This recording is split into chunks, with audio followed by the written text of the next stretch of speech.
Уклонение от службы в армии – харам. Тюрьму за веру.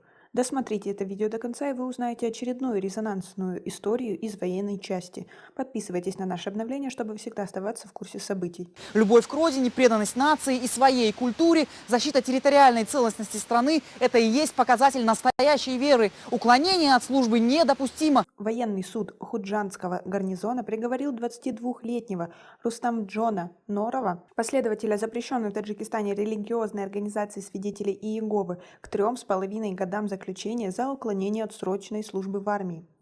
Служба в армии считается для последователей свидетелей Иеговы неприемлемой. Они не могут носить военную форму и брать в руки оружие, однако свидетели Иеговы не отказываются от альтернативной службы или волонтерской деятельности. В суде сообщили, что 8 января Рустамджон Норов признан виновным в уклонении от военной службы.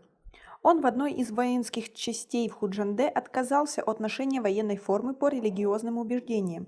По его словам, он готов пройти альтернативную службу. Молодой человек, его родные и адвокат считают приговор суда суровым и намерены подать апелляцию в вышестоящий суд. Как вам такая история? За веру просто, по сути, посадили в тюрьму. Свои ответы напишите нам, пожалуйста, в комментарии. В Таджикистане за последние несколько лет были осуждены несколько последователей, свидетелей Иеговы, за уклонение от службы в армии.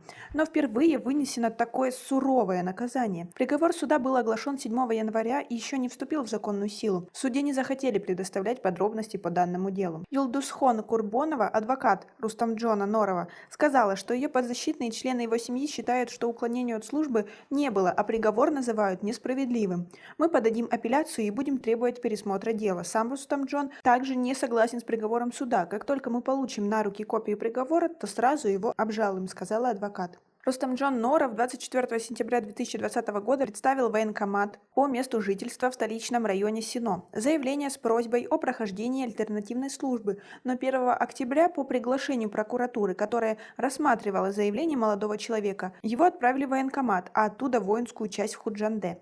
По прибытию в место дислокации Рустамджон отказался от ношения военной формы по религиозным убеждениям. И военная прокуратура Согда 17 октября 2020 года возбудила уголовное дело. Адвокат призывника говорит, что во время следствия они ходатайствовали об освобождении Норова, потому что в его действиях не было ничего противозаконного, однако военная прокуратура отклонила эту просьбу.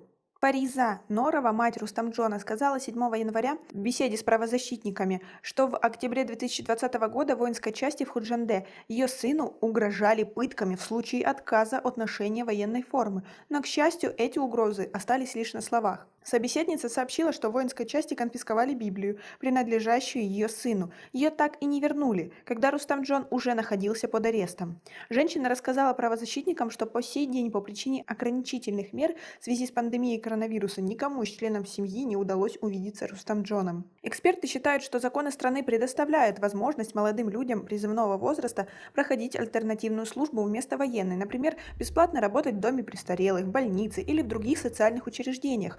Проблема в том, что прошло 20 лет, как был подготовлен и представлен в правительство законопроект об альтернативной службе, но его до сих пор не приняли. Музафар Бабаджонов, полковник в отставке, эксперт по военным вопросам, сказал, что по этой причине молодые люди, которые по каким-либо соображениям не хотят служить в армии и соглашаются на альтернативную службу, получают приговоры и отправляются за решетку за уклонение от нее.